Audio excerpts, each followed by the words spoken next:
cara de quarta, porque sexta já é feriado, né? A nossa primeira convidada é a infectologista Flávia Trench. Boa tarde, bom dia, boa tarde, Flávia. Flávia? Alô? Oi. Oi, agora sim. Tá ouvindo? Agora sim. Ah, é o celular. Não, é um botão que eu esqueci de apertar, para variar. Ah, bom. Então tá bom. Então bom dia, boa tarde para todo mundo. Boa tarde. De novo. Flávia, você tá de plantão e obrigada por dar uma atenção pra gente aí, que a gente queria tirar umas dúvidas de alguns ouvintes que eles mandam pra gente pelo WhatsApp aqui, só que como é melhor conversar com um especialista, a gente decidiu chamar você novamente, tá? Tem uma dúvida do pessoal que é a seguinte, a gente tá com os sintomas em casa, qual a primeira coisa a fazer com relação ao resto da família?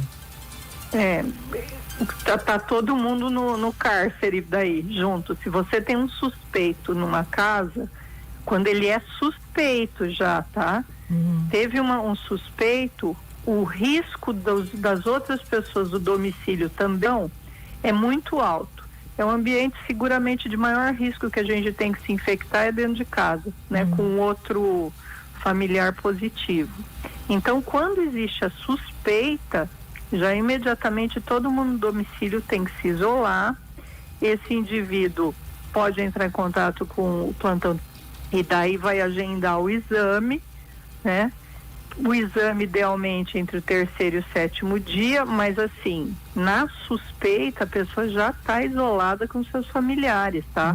Não é só isolar quando tem exame positivo, que as pessoas se confundem nessa hora. Então, na suspeita, enquanto ela não for confirmada ou afastada, já está todo mundo na casa isolado. Tá? Então, isso é importante as pessoas entenderem. Flávia Elisângela. E se o suspeito não for mais suspeito, foi comprovado que ele está com Covid, como que é a preparação na casa para receber esse paciente, para conviver com ele? Então, daí tudo depende da dinâmica dessa casa e com quem se esse paciente mora com alguém e se é alguém de risco. A gente sabe que a pessoa que tem Covid, ela já estava transmitindo 2 dias antes de ter sintoma. Então, muitas vezes, quando efetivamente ela tem sintoma, os outros já se infectaram, né? Mas vamos trabalhar com o princípio que não tenham se infectado. Então, quando existe a suspeita, o ideal, caso haja, é isolar esse paciente Covid num quarto separado, com banheiro separado, que ele come e se alimenta em separado. E se não tiver banheiro e os separado? Outros vão ser observados.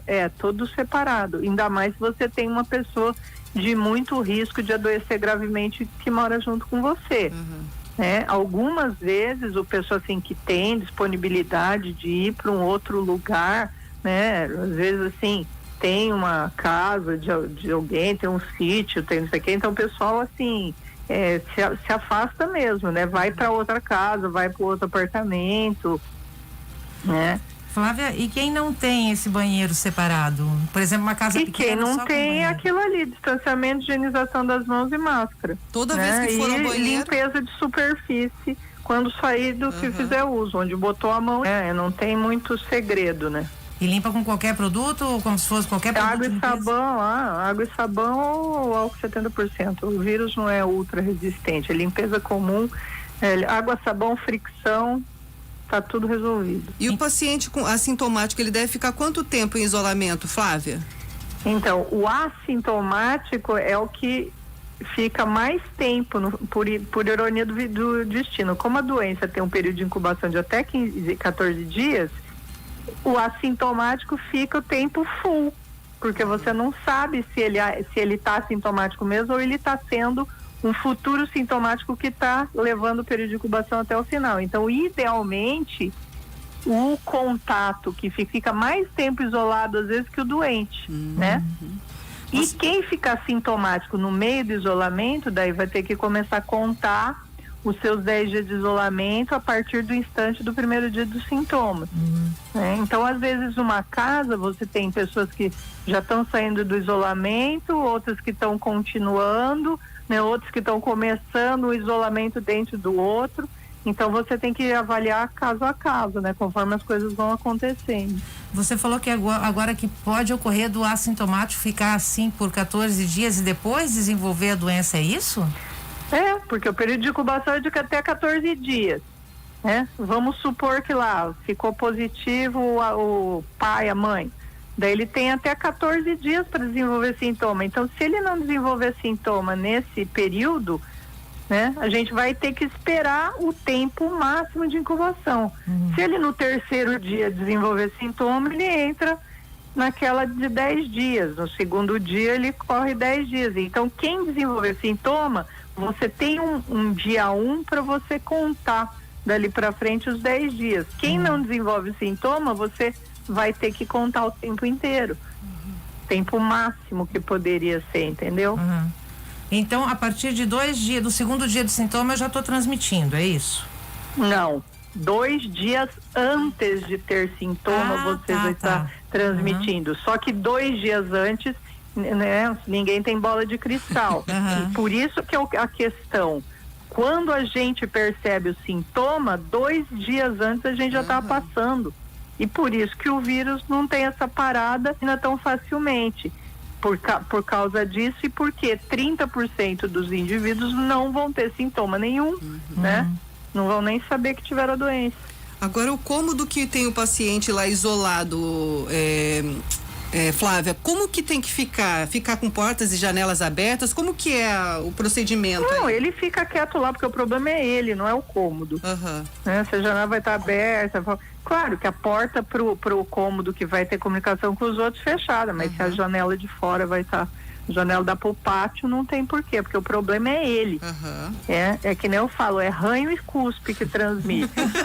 Né? Então você precisa dessa proximidade, ou você precisa ficar passando a mão na superfície e tuchar no nariz, no olho para se infectar, né? Flávia, e no caso, quem tem animais, por exemplo, que o pet está colado na pessoa que está isolada, ele pode, o cachorro, o gato pode ficar entrando e saindo desse cômodo onde a pessoa está isolada ou não? Ele fica assim, se fica de esfregação, ele se torna uma superfície, né? Então o doente futuca o nariz, coça a cabeça do cachorro. O cachorro vai lá no outro cômodo, o outro coça a cabelo do cachorro que tem meleca, cutuca o nariz e já passou o vírus também. Então daí resolve, ou o pet entra, ou o pet fica isolado, ou o pet fica com o resto da família. Ô dó. Não, daí o pet escolhe. O pet sempre gosta de mais de alguém. Se for de isolado, fica com isolado. Se for dos outros, fica com os outros. E a escolha é do pet. E como que fica ele a comunicação? Só não pode transitar aí nesse meio. E como que ficaria a comunicação aí, já que o isolado está isolado, não pode conversar através da porta ou por telefone? Que nem os outros fazem, não, que nem os outros fazem, ou abre a porta, fica 2 metros de distância, bota máscara. Né? Hoje em dia as pessoas se comunicam na mesma casa por WhatsApp, exatamente, né? Então acho que não vão ter muito problema nesse quesito. E as limpezas das roupas, por exemplo, roupa de cama, que tá ali, o próprio doente retira e coloca ali num canto, daí outra pessoa pega e coloca para lavar, tudo separado? Bota no saco plástico e tucha do saco plástico direto para lavar. Que água, volto a dizer, água e sabão mata tudo. Se quiser, pode misturar com as outras roupas, só não vai ficar enfiando a mão por dentro do saco e pegando a roupa, né? Porque daí vai ter que lá o quê? Lavar bem a mão, não colocar cuidado. Entendi. Flávia, o plantão continua funcionando lá na Unioeste agora, né? Olha, que eu saiba sim, só que não sei em que horário, porque eu saí em outubro, 24 de outubro, né? Deixou de me pertencer essa responsabilidade. Então não sei como é que tá, mas em tese sim. E como é que você tá vendo essa nova fase aí da Covid? Então, é o que a gente, infelizmente, acertamos esta previsão, né? Isso que eu tava lembrando. Depois das festas de Ano Novo e Natal e férias e Carnaval, que a gente ia ter uma enorme onda, né, de casos que provavelmente iam assoberbar o sistema de saúde, né, mesmo com a sua capacidade ampliada.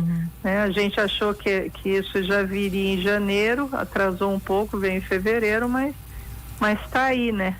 E para acabar. Flávia, e é complicado porque a gente teve mais de um ano para aprender, né? Um ano praticamente para aprender. Né? Que assim, o vírus ele é muito dinâmico, né? E o vírus ele tem uma questão, né? Todas as variantes, elas são absolutamente solidárias uma com a outra, né? Elas se ajudam, elas não ficam discutindo questões partidárias, políticas e tudo, elas vão e tocam, né? Elas chegam tocando terror e tudo, né? E não, infelizmente a nossa divisão, né, de que a gente preferiu discutir quem tem razão, né, em vez de focar, estamos todos contra o vírus e estamos pagando essa conta, né? E essas medidas restritivas, o que você acha? A gente vai começar a colher os lucros dela agora a longo prazo? Eu acho assim, tudo que é medida restritiva, que ninguém gosta, né? Essas restrições são chatas mesmo, mas o que elas fazem em primeira instância? Elas diminuem muito os nossos encontros com as pessoas. Diminuindo nossos encontros com outras pessoas, diminui a nossa chance de nos infectarmos, porque a gente demanda essa proximidade, esse estar junto, né, por um tempo mais prolongado, sem os equipamentos de proteção, né? Isso tudo facilita. Então, quanto mais encontros nós temos em maior número de pessoas, maior tempo, a nossa chance de infecção aumenta. Então, quando você diminui isso, você diminui a infecção. E isso, as pessoas têm que entender o seguinte, que com a finalidade única, não é de acabar com a pandemia, é de dar um fôlego para o serviço de saúde conseguir atender com um mínimo de qualidade quem adoece de forma grave, né? Tem um mínimo de recurso humano, recurso de material, de medicamento, de estrutura. Leito, né? Para que as pessoas que precisem cheguem lá e tenham um melhor atendimento, né? Porque senão quando você assoberba o serviço de saúde, você vai botar uma pressão enorme sobre a equipe de saúde, ou você está contando com alguém que está muito cansado e é experiente, mas está muito cansado, ou com alguém que chegou agora e que não tá fresco pro serviço, mas não conhece o serviço e vai passar por uma curva de aprendizado. Fora isso, tem a própria manutenção de equipamento, que não são pouco, limpeza de setor, né? O paciente estar no local adequado para ele receber o tratamento do nível de complexidade que ele precisa, né? Beleza. Você não pode ter um paciente grave entubado no corredor, né? Tudo bem, ele está entubado, mas melhor atendimento, mais vigiado, né? Um cuidado intensivo que ele precisaria. E com isso ele diminui a sua chance de recuperação, né? Então, assim, essas medidas restritivas são só para dar um fôlego para o pessoal da saúde e para a estrutura de saúde, né? Que vai ter que atender o paciente Covid grave e também continuar atendendo as outras coisas graves que não pararam de acontecer, né? Flávia, enquanto isso, continua valendo máscara, distanciamento e lavagem limpeza das mãos, né? Higienização das mãos. É isso, até que todos estejamos vacinados e bem vacinados. É isso. Beleza. Nada de novo. Beleza, então, Flavítia. Brigadão. Muito obrigada. Bom plantão aí pra você, tá? De nada. As ordens. Beijo. Tchau. Beijo, tchau. Tchau. Aí a gente falou com a Flávia Trench, infectologista, explicando como é que tá essa questão do isolamento, né, em casa, e acabou de sair um novo boletim aqui de Foz do Iguaçu. Foz contabilizou 74 novos casos e tem um total de 31.708 casos da doença desde o início